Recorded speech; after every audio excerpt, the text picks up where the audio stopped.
شاہتین bless ما اور لا جو کہ لیسا کے مشابہ ہوتے ہیں، ان کی خبر بھی منسوب ہوا کرتی ہے۔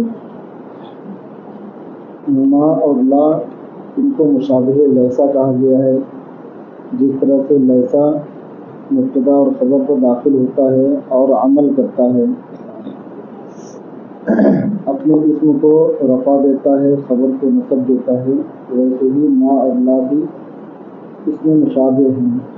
ایک تو مشابہت اس طور پر ہے کہ یہ بھی عمل کرتے ہیں لیسا کی طرح، اور دوسری مشابہت نفی میں ہے۔ ما ولا مشبہتین بلیس وهو المسند بعد دخولهما،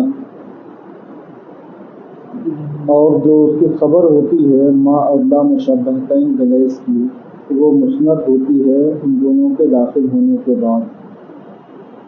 جو ما اور لا کی خبر ہو جس پر وہ داخل ہوں اور اسے خبر بنائیں وہ مسند ہوتا ہے، اور جو اس کا اسم ہوتا ہے وہ مسند الیہ ہوتا ہے، جیسے ما زید قائما یا لا رجل حاضرا۔ ان دونوں مثالوں میں زید اور رجل یہ اس کا اسم ہے، مسند الیہ ہے، اور قائما اور حاضرا یہ دونوں مسند اور اس کی خبر ہیں۔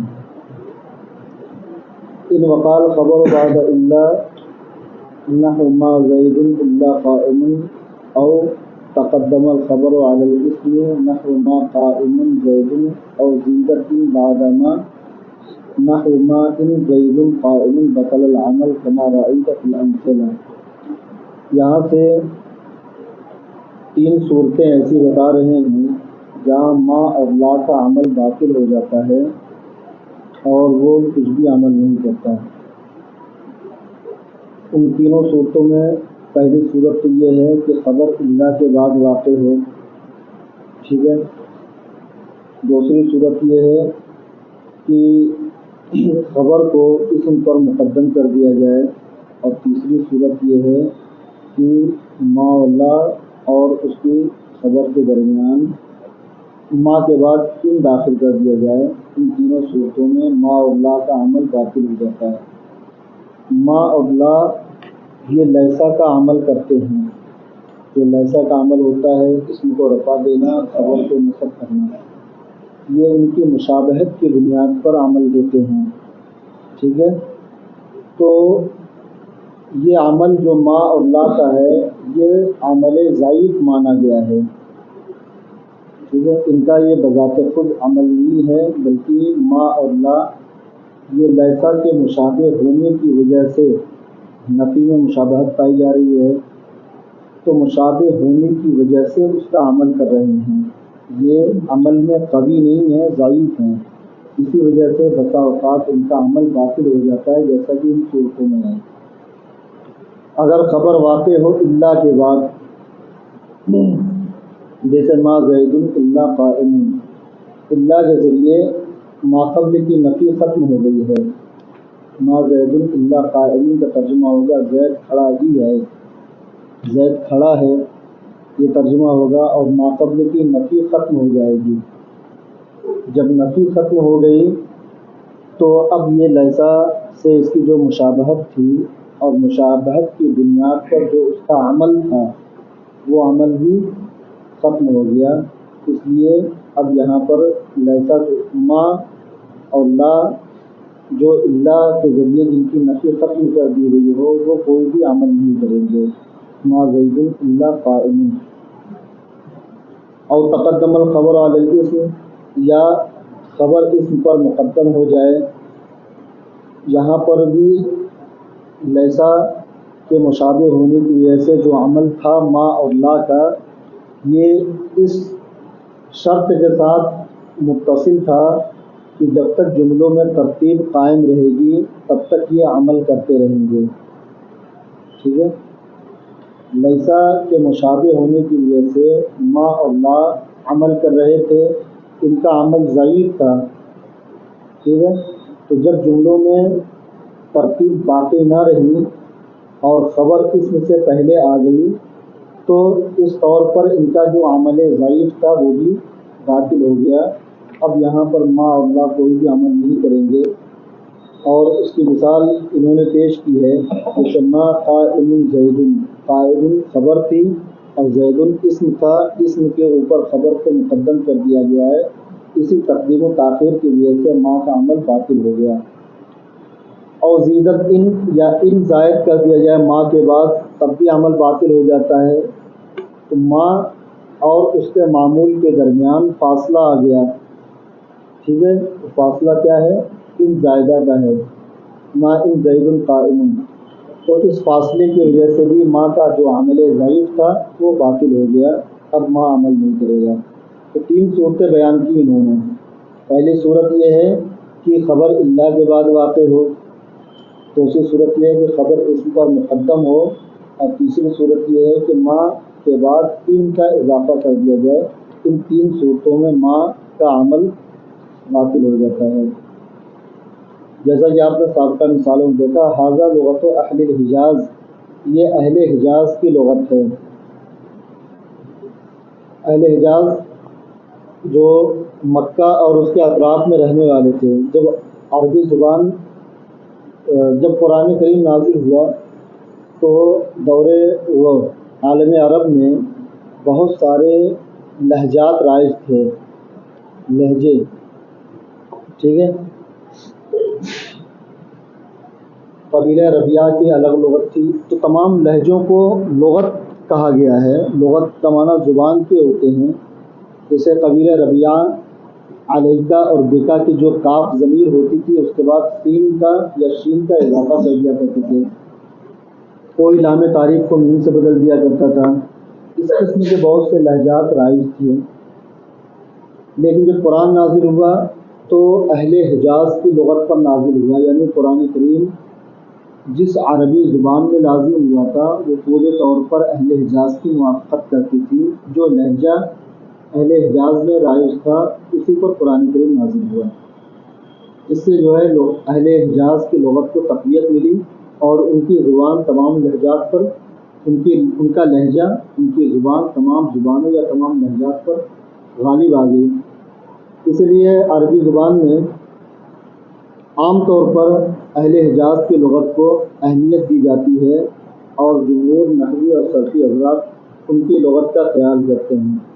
اور کچھ شاذ لغتیں ہوتی ہیں تو ان کو الگ سے بیان کر دیا جاتا ہے، جیسے کہ یہاں پر ساری کتاب میں بیان کیا ہے.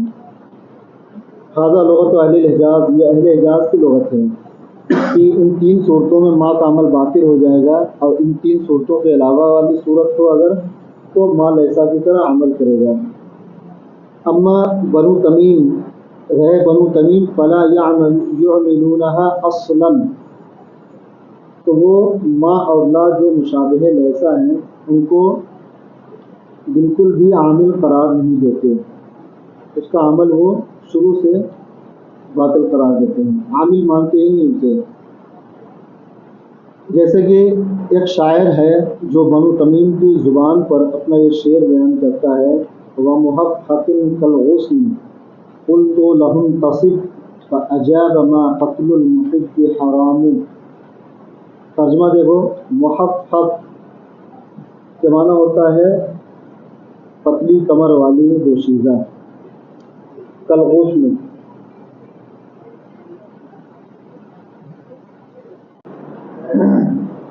محقق کالغصن قلت لہم تصب،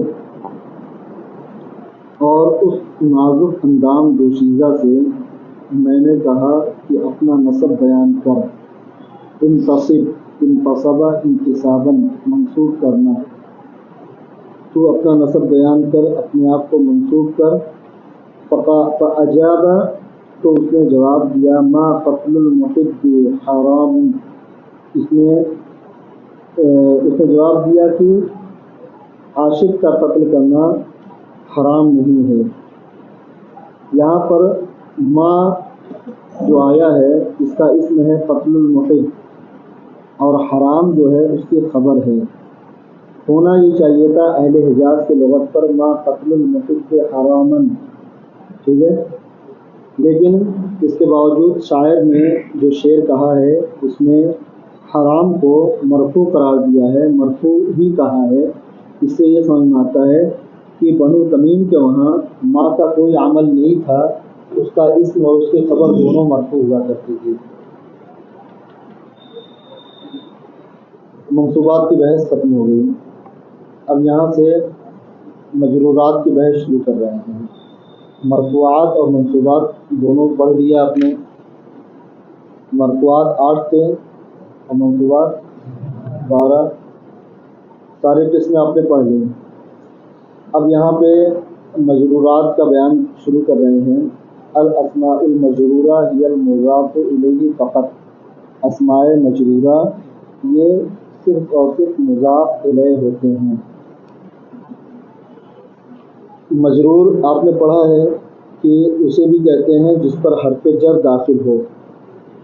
اصلاً جو مجرور جو ہوتا ہے وہ مضاف اور مضاف الیہ ہوتا ہے، مضاف الیہ ہوتا ہے اصلاً مجرور، لیکن اس کے علاوہ بعض دفعہ ایسا دیکھا جاتا ہے کہ کچھ کلمات ایسے آتے ہیں جو با حرف جار یا دوسرے حرف جار کے داخل ہونے سے مجرور ہوتے ہیں، تو کہہ رہے ہیں کہ وہ انہی سے ملحق قرار دیے جاتے ہیں، ٹھیک ہے۔ اور وہ جو مجرور ہوتے ہیں حرف جار کی وجہ سے وہ اصلاً مجرور نہیں ہیں، اصلاً مجرور تو مضاف الیہ ہوتے ہیں۔ دوسرے تمام وہ اسماء جن کا حرف جر داخل ہوتا ہے اس کو انہی مضاف الیہ سے ملحق قرار دیا جاتا ہے۔ مضاف الیہ کی تعریف کر رہے ہیں، وَكُلُّ اسم نُسِبَ إِلَيْهِ شَيْءٌ بِوَاسِطَةِ حرف الجر، ہر وہ اسم جس کی طرف کسی شے کو منسوب کیا جائے حرف جر کے واسطے سے، حرف جر کے واسطے سے، یہ قید لگائی ہے تاکہ وہ تمام چیزیں خارج ہو جائیں جو کسی اسم کی طرف منسوب ہوتی ہیں بغیر حرف جر کے واسطے سے، ٹھیک ہے۔ جیسے قتل زید کہا تو قتل کی نسبت زید کی طرف اس طور پر کی گئی ہے کہ زید سے قتل کا صدور ہوا ہے، قاتل ہے زید، اس کا فاعل ہے۔ یہاں پر نسبت فاعلیت ہے، فعل کی نسبت اسم کی طرف ہے فعل کی بنیاد پر، فعل کے صدور کی بنیاد پر۔ تو یہاں پر جو قید لگائی ہے حرف جر کے واسطے سے، اسی لیے قید لگائی ہے تاکہ اس حرف جر کے واسطے کے علاوہ جتنی بھی نسبتیں ہیں سب کی سب اس سے خارج ہو جائیں، ٹھیک ہے۔ جیسے مررت بزید، میں زید کے پاس سے گزرا، کریں لفظاً، لفظاً وہ حرف جر موجود ہو۔ اسم جب کسی بھی اسم کی طرف کوئی بھی شے منسوب کی جاتی ہے حرف جر کے ذریعے تو بسا اوقات وہ حرف جر لفظوں میں موجود ہوتا ہے، ٹھیک ہے، اور کبھی وہ لفظوں میں موجود نہیں ہوتا بلکہ تقدیراً ہوتا ہے۔ یہاں پر لفظاً جو کہا ہے یہ منسوب اس لیے کہ یہ کانا جو یہاں مقدر ہے اور اس کا اسم مقدر ہے، اس کی یہ خبر ہے۔ کل اسم نصب الیہ شیء بواسطۃ حرف الجر سواء کان ذلک الحرف لفظا ای ملفوظا، سواء کان ذلک الحرف، چاہے وہ حرف لفظوں میں موجود ہو او تقدیراً یا وہ حرف مقدر ہو۔ لفظاً کی مثال مررت بزید یعبر عن هذا الترتیب فی الاصطلاح بانہ جار و مجرور، اور اس ترکیب کو اصطلاح میں جار اور مجرور کہا جاتا ہے، ٹھیک ہے۔ یہاں پر مرور کی نسبت کی گئی ہے زید کی طرف، مرور کی نسبت زید کی طرف کی گئی ہے حرف جر کے واسطے سے، اور یہ حرف جر لفظوں میں موجود ہے۔ تو یہاں پر جو ترکیب کریں گے وہ ترکیب کیا کریں گے، مررت فعل ہے، تا ضمیر بارش کا فاعل ہے، اور با حرف جار اور زید مجرور، جار مجرور سے مل کر متعلق ہوگا جس سے مررت سے، ٹھیک ہے۔ کیا ہوگا، ظرف لغو ہوگا یا ظرف مستقر ہوگا؟ چلو تقدیراً، اور کبھی وہ حرف جر لفظوں میں موجود نہیں ہوتا ہے بلکہ مقدر ہوتا ہے، پوشیدہ ہوتا ہے. جیسے غلام و زیدن، زید کا غلام، اصلاً عبارت ہے غلام لزیدن، لام کے ذریعے، چونکہ یہ اختصاص کا معنی بیان کر رہا ہے یا تملیک بیان کر رہا ہے. یہاں پر لام جو ہے نا اختصاص اور تملیک کے لیے ہے. زید کی ملکیت کا غلام، ایسا غلام جس کا مالک زید ہے، یا غلام جو زید کے ساتھ خاص ہے. اور یعبر عنہ فی الاصطلاح بأنه مضاف و مضاف الیہ، اور اس ترکیب کو اصطلاح میں مضاف اور مضاف الیہ کہا جاتا ہے. وتجرید یجب تجرید المضاف عن التنوین او ما یقوم مقامه وهو نون التثنیۃ والجمع. آپ نے اس سے پہلے بھی یہ پڑھا ہے کہ مضاف پر تنوین نہیں آتی، اور مضاف اگر تثنیہ یا جمع ہو،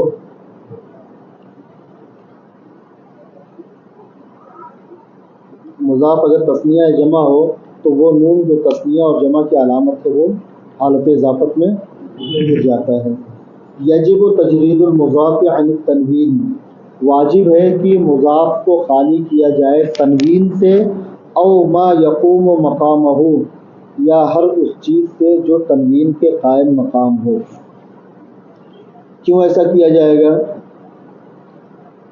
تو اصل میں تنوین جو ہوتی ہے وہ اتمام کلام پر یا اتمام کلمہ پر دلالت کرتی ہے.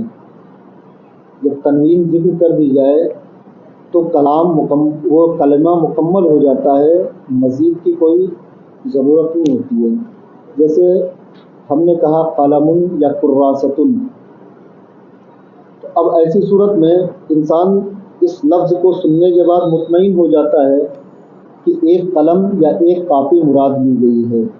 متکلم کی مراد ایک قلم، کوئی بھی قلم نکرہ ہے نا، تو کوئی بھی قلم یا کوئی بھی کاپی مراد لی ہے متکلم نے، مزید اس کو کسی چیز کا انتظار نہیں ہوتا ہے. ٹھیک ہے. لیکن اگر کہا جائے قلموں اور تھوڑی دیر وقفہ کیا جائے تو متکلم انتظار کرتا ہے کہ قلموں جب کہا گیا ہے تنوین نہیں لائی گئی ہے، اس کا مطلب کہ ابھی کچھ باقی ہے. ٹھیک ہے.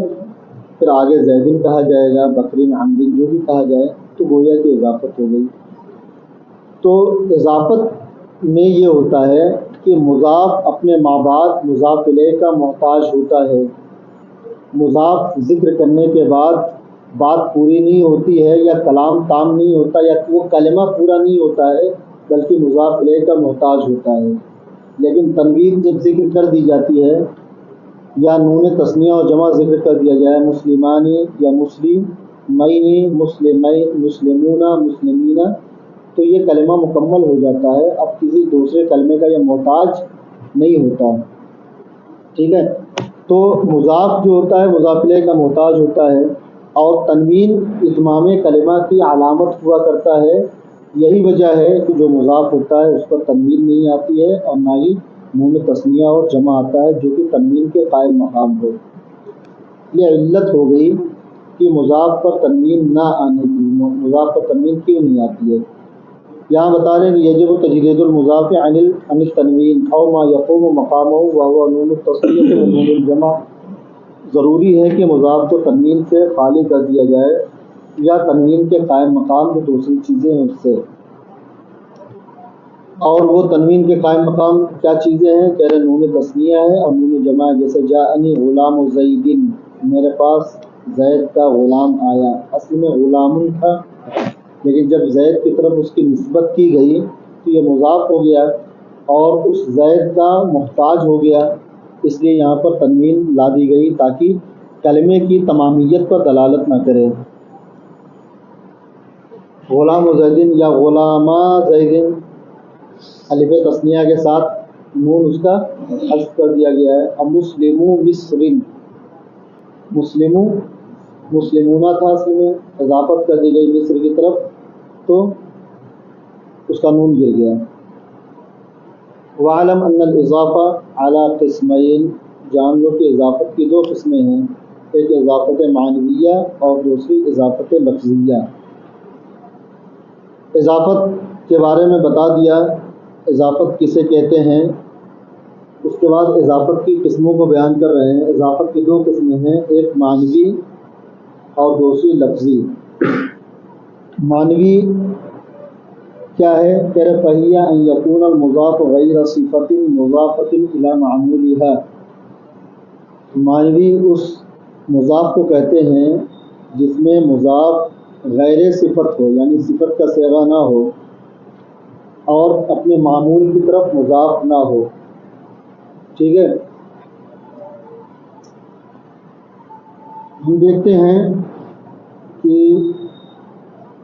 بعض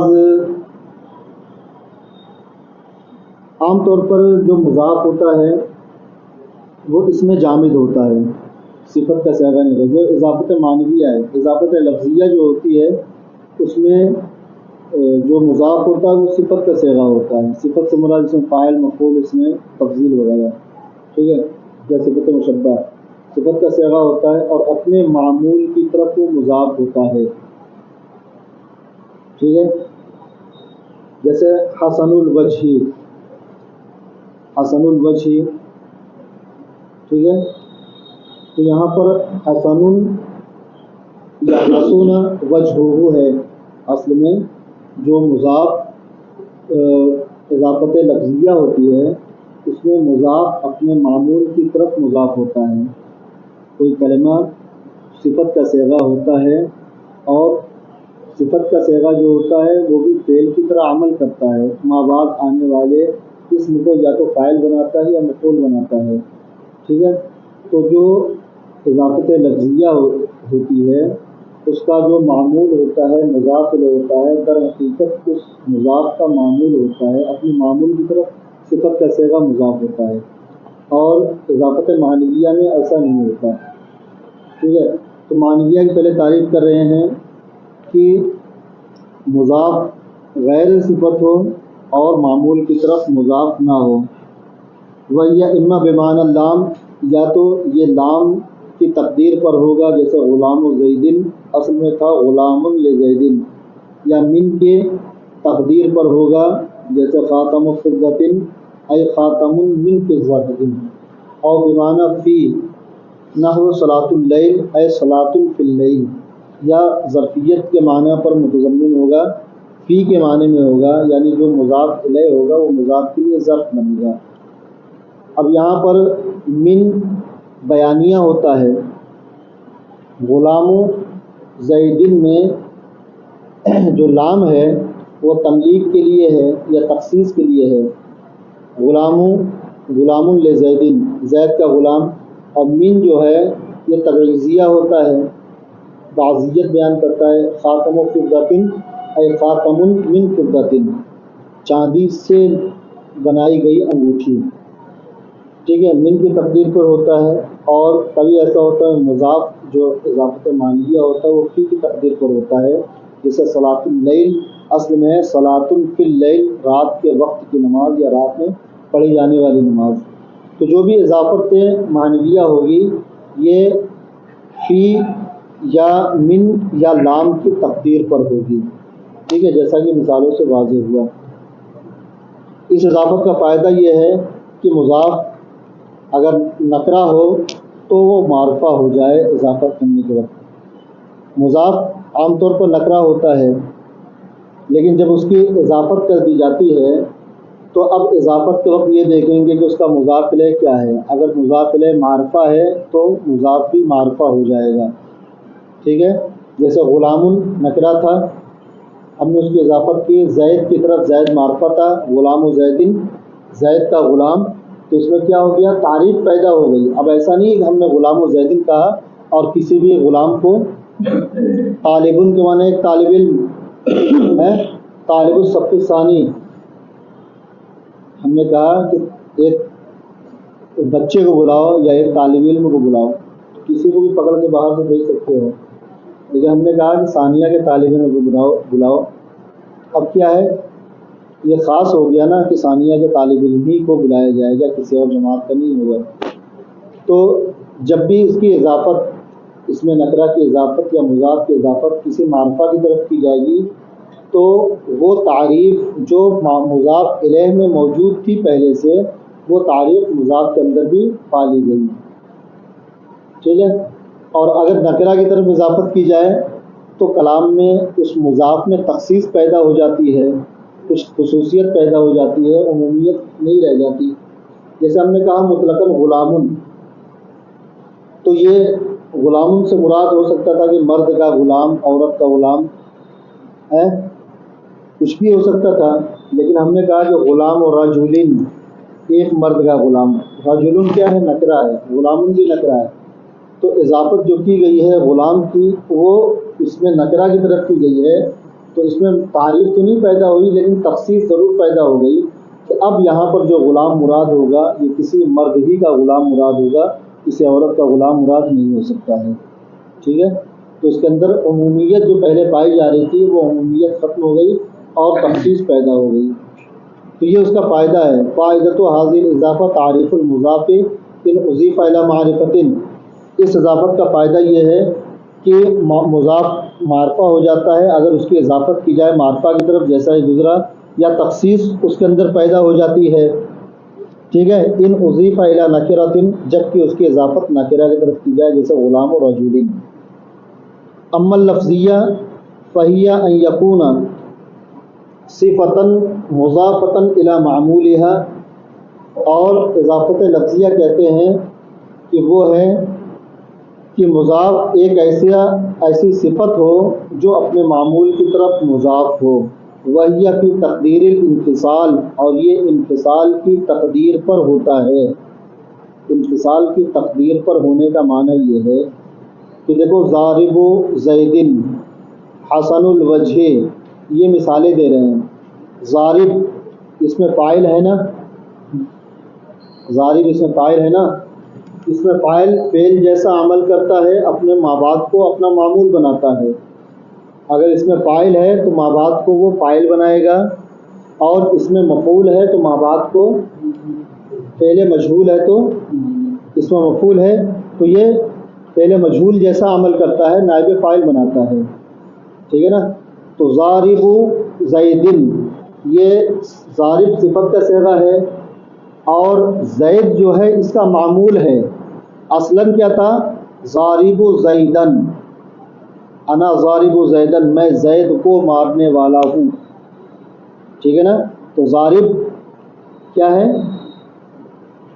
ضارب زیدن میں ضارب اس میں فاعل ہے اور زیدن اس کا اصلاً مفعول ہے، ٹھیک ہے نا۔ مفعول ہونے کی بنیاد پر وہ اس کا معمول ہے، لیکن انہوں نے اضافت کر دی۔ اضافت میں مضاف اور مضاف الیہ کا اتصال پایا جاتا ہے۔ ضارب و زیدن میں لفظاً تو اتصال ہے کہ مضاف اور مضاف الیہ ہیں دونوں، لیکن معنوی اعتبار سے انفصال ہے، اتصال نہیں ہے۔ کیوں انفصال ہے؟ اس لیے کہ جو مضاف الیہ جس کو آپ بنا رہے ہیں یہ اصلاً مضاف الیہ نہیں ہے، یہ اصلاً معمول ہے، مفعول ہے ضارب کا۔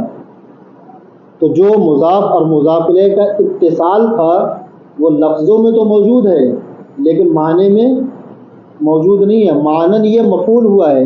ایسے ہی حسن الوجہ، اچھے چہرے والا، اصل میں ہے حسن وجہہ، اس کا چہرہ اچھا ہوا، ٹھیک ہے۔ یا حسن وجہہ، حسن صفت کا صیغہ مان لیجئے، ٹھیک، اور وجہہ اس کا فاعل ہے، حسن وجہہ۔ تو یہاں پر صفت کا جو صیغہ ہے حسن، یہ عمل کر رہا ہے اپنے ماں باپ میں اس طور پر کہ اپنے ماں باپ کو فاعل بنا رہا ہے، ماں باپ کا مفعول ہے، ٹھیک ہے۔ تو لفظی طور پر اگرچہ یہاں پر اتصال پایا جا رہا ہے مضاف کا مضاف الیہ کے ذریعے، لیکن معنوی طور پر یہاں پر اتصال نہیں ہے بلکہ انفصال ہے، اس طور پر کہ جو مابعد ہے صیغہ صفت کا مابعد وہ مضاف الیہ معنوی طور پر نہیں ہے بلکہ معنوی طور پر اس کا یا تو فاعل ہے یا تو اس کا مفعول ہے۔ اسی کو یہاں سے بتا رہے وہیا پھر تقدیر الانفصال، جو تقدیری طور پر حالت انفصال میں ہوتا ہے، ٹھیک ہے نا، جس کا انفصال مقدر ہوتا ہے، جس کی جدائیگی لفظی اعتبار سے تو اتصال ہوتا ہے مضاف اور مضاف الیہ کا، لیکن معنوی اعتبار سے وہ منفصل ہوتے ہیں، جدا ہوتے ہیں۔ فائدتها تخفیف فی اللفظ فقط، اور اس کا فائدہ صرف اور صرف تخفیف لفظ ہے، ٹھیک ہے نا۔ اس کا فائدہ کیا ہے؟ ضارب زیدن، ضارب تھا نا، تنوین آئی تھی اس پر، اور زیدن اس کا معمول تھا، اور جو یہ معمول ہے جب اس کی طرف عامل کو مضاف کر دیا گیا ہے، ضارب و زیدن، تو اب ضارب سے تنوین کیا ہوئی؟ ختم ہو گئی نا۔ جب تنوین ختم ہوئی تو تنوین ختم ہونے کی وجہ سے اس کلمے میں کچھ تخفیف پیدا ہوئی کہ نہیں ہوئی؟ جہاں دو پیش آ رہا تھا وہاں ایک پیش سے کام چل گیا نا، ہلکا ہوا کہ نہیں؟ کلام میں تخفیف پیدا ہو گئی۔ ایسے ہی حسن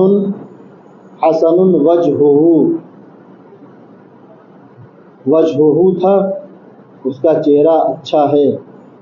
حسن الوجہ جب اس کی اضافت کر دی گئی تو جو ضمیر اخیر میں آ رہی تھی، وجہہ میں جو ضمیر تھی اس ضمیر کو حذف کر دیا گیا، ٹھیک ہے، حسن الوجہ کہہ دیا گیا، تو لفظی اعتبار سے اس میں تخفیف پیدا ہو گئی ہے۔